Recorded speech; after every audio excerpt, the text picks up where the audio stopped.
Assalamualaikum warahmatullahi wabarakatuh. Kembali lagi di Ngaji Hikam, jernihkan hati dan pikiran. Amal ibadah tanpa ikhlas ibarat jasad tanpa nyawa. Mari kita dengarkan sedikit untaian dan lantunan dari Mbah Maimun. Beliau akan menjelaskan sedikit ilmu tentang adab pernikahan, nasihat pernikahan. Jangan lupa bantu channel ini berkembang, subscribe dan like. Assalamualaikum warahmatullahi wabarakatuh. Bismillahirrahmanirrahim. Alhamdulillahilladzi ahalla nikah warghabahu wa naddabahu wa harrama sifah. Wassalatu wassalamu ala nabiyyina Muhammadin alladzi jaa bihadhihi syari'atil gharra man iqtada bihadihi waqtafa bi asarihi lalan najah wal falah. Sallallahu alaihi wa ala alihi wa ashabihi wa man tabi'ahum illa annal Allah subhanahu wa ta'ala wa nahnu fi fawzin wa sa'adatin wa najah. Amma ba'du. Hadaratil afadil, para bapak-bapak kiai, wabil khusus Al-Mukarram Bapak Kiai Haji Abdullah Fakih, para sesepuh bini sepuh, hadirin hadirat, utamanya para rombongan pengantin putra si Minang pengantin kakung, panjenenganipun sinten ya Iqbal Lutfi bin Kiai Haji Dr. Manar Hujan. Kula wonten ing mriki atas nami keluarga sederek kawula Kiai Munib Marzuki memanjatkan syukur kepada Allah Subhanahu wa taala atas anugerah Allah pada siang ini, pada pagi ini Allah memberi kenikmatan rahmat putri Kiai Munib Laili telah mendapatkan jodoh yang bukan main dalam hati saya, hati kami, suatu jodoh yang benar-benar menurut perintah dan menurut syariat, menurut tuntunan agama kita yang didatangkan oleh Nabi besar Muhammad Sallallahu Alaihi Wasallam. Betapa rasa gembira, syukur, la farahu baqa wa innama farahu syukrin, atas terselenggaranya perkawinan ini. Sebab perkawinan itu adalah kewajiban bagi seorang ayah untuk menata, untuk memperkawinkan putri-putrinya supaya mendapatkan jodoh yang baik, yang soleh, yang perkawinan itu benar-benar perkawinan menurut fitrah asal manusia diciptakan oleh Allah Subhanahu wa ta'ala. Kita mengetahui bahwa perkawinan ini adalah syariat yang pertama. Belum manusia diperintahkan sujud, belum diperintahkan apapun perintah, tapi lebih dahulu supaya benar-benar syariat kawin ini dijalankan. Manusia dihormati, Adam diciptakan oleh Allah. Pada waktu diciptakan itu sedikit pun tidak ada ayat yang menunjukkan betapa begitu penghargaan Allah kepada Adam. Tapi apa?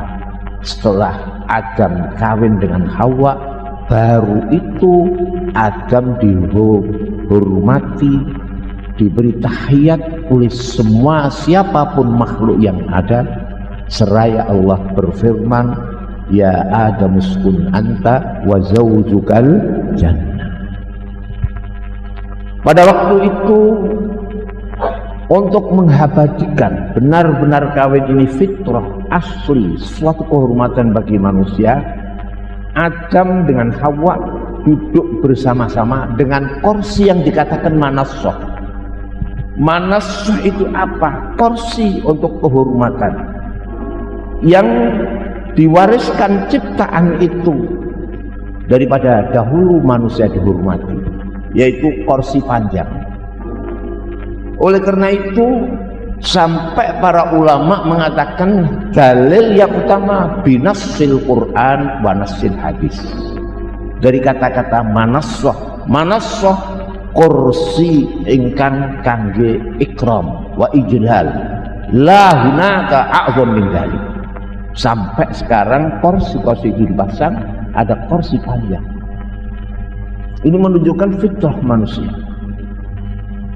Bapak-bapak, saudara-saudara sekalian dihormati, bahwa karena kawin ini fitrah, tidak ada di dunia ini yang sampai kita bawa ke surga kecuali perkawinan.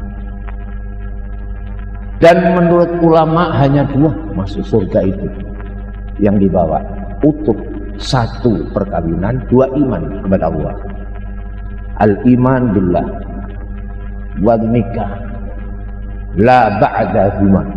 Tidak ada yang masuk surga. Sembahyang habis, haji habis, sedekah habis, kullu a'mal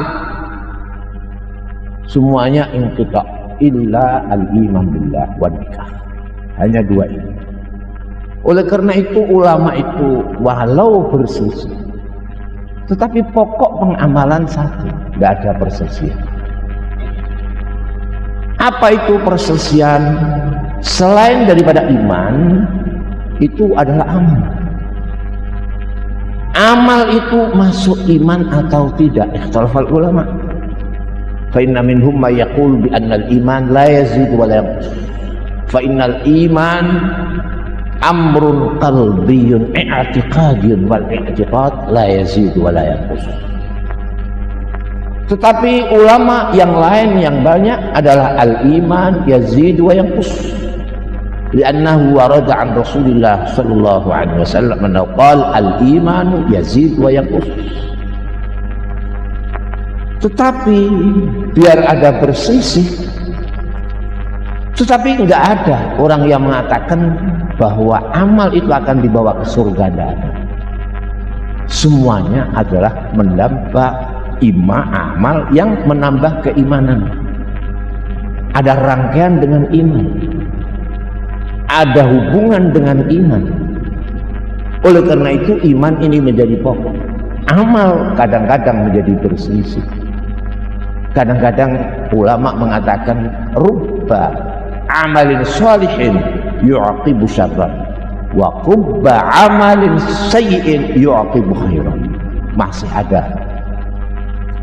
Para saudara-saudara sekalian yang saya hormati, ini masalah amal. Oleh karena itu amal ini diterima oleh Allah apabila ada hubungan dengan iman, dan amal ini diterima apabila karena lillahi ta'ala. Ini sebab karena hanya dua ini, al-iman billah wan nikah. Oleh karena itu di dalam suatu hadis bahwa nikah ini karena dibawa ke surga, sampai apa yang disabdakan oleh Nabi besar Muhammad sallallahu alaihi wasallam, at-talaqu yahtazzu bil 'arsy. Tolak itu mengguncangkan aras. Karena apa? Surga itu ada di atas aras. Oleh karena itu perkawinan ini maha penting sekali. Nabi besar Muhammad Shallallahu Alaihi Wasallam pada suatu ketika datang menghadap kepada beliau Dihya Al-Kalbi, sahabat yang sering kerap kali diutus menjadi delegasi Nabi ke negara-negara manca. Di antara yang dikunjungi Dihya Al-Kalbi itu adalah negara Yahudi yang kelompok besar Khaybar. Dihya Al-Kalbi masyhur dalam sejarah bahwa huwa ahsanun nas wa ajmalun nas wajhan, sehingga siapapun menghadap Dihya akan tertarik. Oleh karena itu dipilihlah Dihya ini menjadi delegasi kemana-mana di antara ke para orang Yahudi. Dihya tahu bahwa orang Yahudi sekian banyak itu yang paling cantik adalah Sofia, sehingga menahan diri ma atazawwad hatta atazawwaj Sofia. Ini kata Dihya. Beliau menghadap kepada Nabi, faqal in fatahta Khaybar ya Rasulullah fa'atini Sofia. Kalau Nabi besar nanti bisa membuka Khaybar, menguasai Khaybar, Sofia berikan aku. Apa kata Nabi? Sekehendakmu. Ahlan wa sahlan wa marhaban. Ini kata Nabi. Setelah Khaybar itu dikuasai oleh Nabi, sekali lagi Dihya mengadu Nabi, anasita ya Rasulullah ma wa'adtani. Kata Nabi, wallahi ma nasitu. Qala ama aqulu ya Rasulullah in idza fatahta Khaybar fa'atini Safiyah. Qala khudha. Khaybar sudah buka, sekarang saya minta Sofiyah. Boleh, minta bapak. Tapi apa? Setelah Dihya mencari Khaybar, sudah sampai di hadapan Khaybar, di hadapan Sofiyah, datang wahyu kepada Rasulullah Shallallahu Alaihi Wasallam, Sofiyatu ma tahallat illa laka ya Rasul Muhammad. Sofiyah itu tidak halal kecuali kepadamu. Ditanya oleh Nabi, limana? Marli anna Sofiyah min waladi Harun wa inna Sofiyah kullu nabiyyin min anbiya ibadat lau khazan fiha. Sebab Sofiyah itu adalah putra Harun, dan Sofiyah itu banyak nabi-nabi, semuanya andil bagian menjadi orang-orang tua Sofiyah. Oleh karena itu la takhillu Sofiyah illa laka, tidak halal. Kata Nabi, ya Dihya Sofiyah tuli ma halat laka wa inna ma ahallaha li faqat. Hanya Sofiyah untuk. Nah ini akhirnya Sofiyah menjadi istri. Sebab apa? Sebab Sofiyah ini keturunan nabi-nabi. Jadi satu Sofiyah menjadi satu catatan Bani Israel. Dua Abdullah bin Salam. Abdullah bin Salam tidak pernah perkawinan kecuali perkawinan yang baik, dan tidak pernah Abdullah bin Salam melaksanakan perkawinan kecuali dengan para ulama-ulama.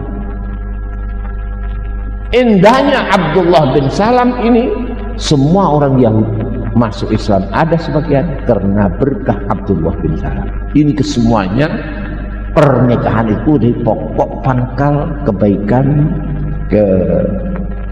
kebaikan dan menjadi modal dasar manusia untuk menurut asal fitrah. Oleh karena itu dalam kata syair, ala inna khubsal ma'i khubsu turabihi kama anna khubsal qawmi khubsul manabih. Tahu bahwasanya air itu suci, mensucikan, dan tidak ada air itu sedikit pun keburukan. Tapi apa sebabnya? Air itu kadang-kadang menjadi air buruk, jadi bibit atau apa sebab demam, berdarah dan lain-lainnya, itu sebab campuran debunya ini, campuran lemahnya tanahnya ini. Sebagai manusia itu baik asalnya, tetapi apa manusia menjadi manusia yang amoral dan macam-macam, itu tergantung khubsul manabih. Oleh karena itu sekali lagi saya pada hari ini bergembira sekali atas nama Kiai Munib dan Kiai Marzuki. Apa sebab saya ditunjuk? Sebab Gus Munib itu ngajinya sama dengan anak saya yang pertama. Itu gembiranya Kiai Marzuki dengan saya sampai di Mekah, sampai ada peristiwa yang lain-lain itu tertimpa dua-dua, sampai saya perlukan ada nasihat yang ini dan ada teguran yang ini. Saya datang di sini, saya menghendaki supaya perkawinan ini benar-benar perkawinan sebagai asal fitrah jenjang manusia untuk menuju kepada kemuliaannya.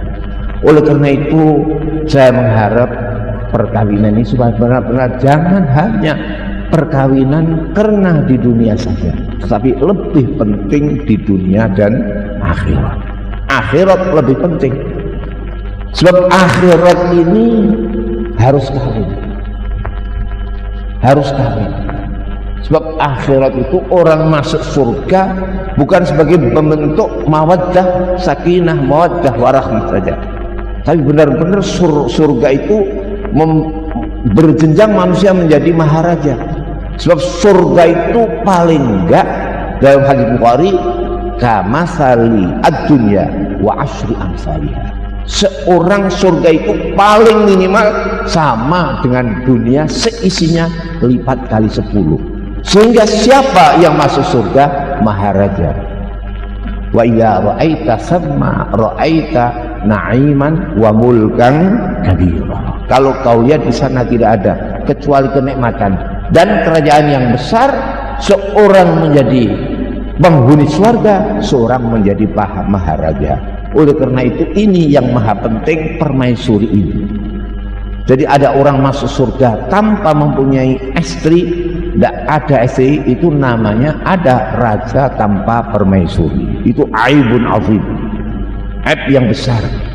Oleh karena itu tidak ada nabi yang tidak kawin. Sampai Nabi Yahya itu kata Imam Ghazali kawin. Jadi kadang-kadang setengah ulama mengatakan Yahya enggak kawin sebab wahasuran wa nabiyyan minas shalihin. Hasur itu maknanya wis gak iso ana setrume blas. Iku Yahya. Tapi entah begitu kawin. Jangan dihalu enggak kawin. Sebab mempersiapkan nanti di surga tanpa ada istri sama dengan maharaja tanpa ada permaisuri. Kalau dikatakan di sana ada bidadari, bidadari itu kayak snack saja. Jadi seorang yang tidak kawin besok di surga makan snack terus-terusan tahu. Tidak pernah makan besar. Ini oleh karena itu kasihan ada Nabi satu kok belum kawin, namanya Nabi Isa. Jadi Nabi Isa itu belum kawin. Nanti kalau di surga kelontang-kelantung kata orang saya. Oleh karena itu diturunkan lagi di dunia ini biar kawin. Kasihan Nabi gak kawin. Oleh karena itu kiai-kiai harus kawin. Jadi kalau ada kiai gak kawin ya innalillahi wa inna ilaihi raji'un. Tapi entah begitu Allah itu ada istisna. Istisna itu ada. Siapa? Semua kiai kawin, tapi ada yang gak kawin. Siapa? Imam Nawawi. Imam Nawawi itu gak kawin. Tapi karena apa? Karena Imam Nawawi itu sangat dekat kepada Allah, sehingga cukup iman itu saja untuk nanti bekal wujuhu yauma idzin nadhirah ila rabbiha nadhirah. Saudara-saudara sekalian yang saya hormati, oleh karena itu perkawinan ini unik. Unik itu artinya ya enggak karu-karuan itu. Saya yang sudah coba-coba itu enggak karu-karuan. Enggak ada yang pas, itu enggak ada. Pas-pasno yang paling bisa.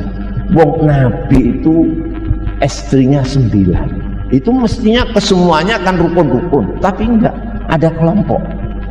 Kelompok istrinya Nabi itu imma kepada Sayyidah Aisyah wa imma kepada Sayyidah apa?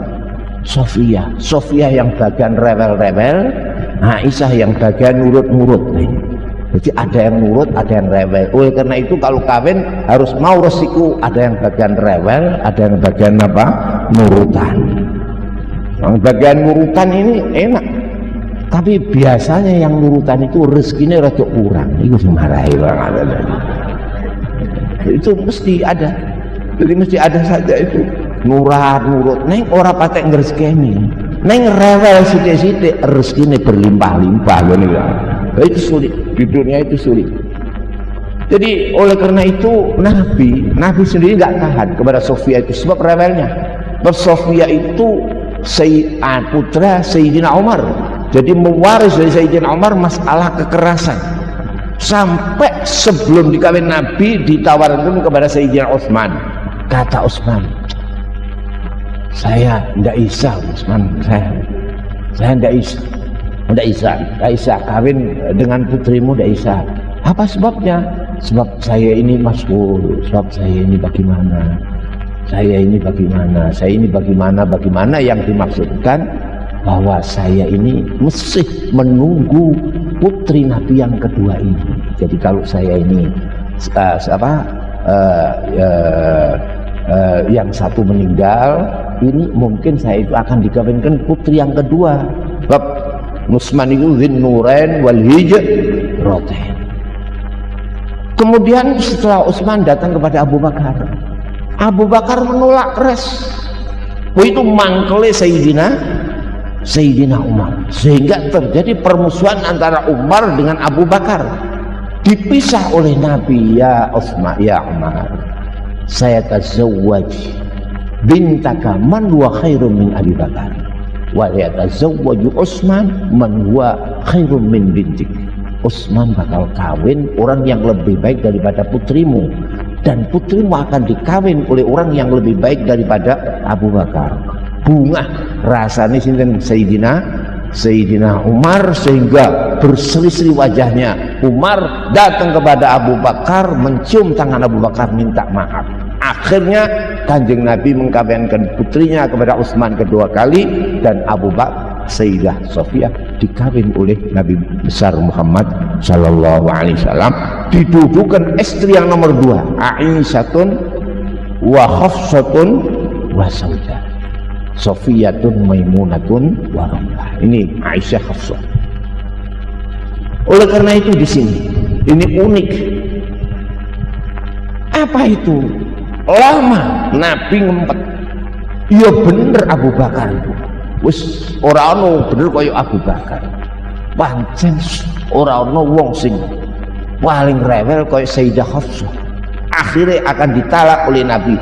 Baru menginginkan tok datang Jibril, la tutallik Sofia, jangan kau talak Sofia, fa innaha sawwamatun qawwamah. Sofia Hafsah itu orang yang ahli puasa, ahli melek dalu. Nek wis ana nabi gak kuat ngempet, mung sing kaya ngono sapa umate sing kuat ngempet ya niki satu ajaran. Jadi nek tiba kok rewel laili ya supaya bisa ngempet sing niki Iqbal. Mungkin rewel itu ya mungkin, tapi rewel sing nggawa rezeki niki. Oleh karena itu inilah perkawinan supaya ditahan-tahan. Kalau bisa jangan sampai tengah jalan pedot. Kalau bisa sampai dibawa ke akhirat. Wong ning donya nek mawon wong sing gede kok gak kawin, rusak. Kula pernah jadi anggota MPR milih Pak Harto. Putin sudah meninggal, apa tidak lama. Jadi bahaya Indonesia ini karena memilih presiden yang tidak ada apa permaisuri. Nah ini insya Allah Iqbal ini akan jenjang menjadi doktor dan terus nanti menjadi doktor, alim, menjadi dapat istri turunan para kiai, dan disaksikan perkawinan ini dengan para kiai-kiai, sehingga nanti insya Allah akan datang sesuatu nikmat Allah di dunia wal akhirah. Sekian, mari kita baca Al-Fatihah. A'udzu billahi minasyaitonir rajim. Bismillahirrahmanirrahim. Alhamdulillahi rabbil alamin arrahmanir rahim maliki yaumiddin. Iyyaka na'budu wa iyyaka nasta'in ihdinas siratal mustaqim صراط الذين أنعمت عليهم غير المغضوب عليهم ولا الضالين. الحمد لله رب العالمين حمدا يوافي نعمه ويكافي مزيده. يا ربنا لك الحمد كما ينبغي لجلال وجهك وعظيم سلطانك. اللهم صل على سيدنا محمد صلاة تملأ خزائن الله نورا وتكون لنا بفرجا وفرحا وسرورا وعلى آله وصحبه وسلم تسليما كثيرا. اللهم ألف بينهما كما ألفت بين آدم وحواء، وألف بينهما كما ألفت بين إبراهيم وسارة، وألف بينهما كما ألفت بين يوسف وزليخا، وألف بينهما كما ألفت بين موسى وفرعون. اللهم ألف بينهم وما ما ألفت بين سيدنا محمد صلى الله عليه وسلم وبين سيدتنا سيدة خديجة الكبرى، وما ألفت بين سيدنا محمد صلى الله عليه وسلم وعائشة الخميرة، ألف بينهما ألفة دائمة، وبارك لهما وبارك عليهما، وسع لهما الأرزاق، وحسن لهما الأخلاق، وحسن لهما يا الله الوفاق، وعذوا من الشرك والشك والنفاق يا الله يا الله يا الله يا الله، وأدخلهما الجنة مع الذين أنعم الله من النبيين والصديقين والشهداء والصالحين، وحسن أولئك رفيقا، وما ذلك منك إلا إحسانا وتوفيقا. ربنا آت في الدنيا حسنة وفي الآخرة حسنة وقنا عذاب النار، وصلى الله على سيدنا محمد وعلى آله وصحبه أجمعين، والحمد لله رب العالمين.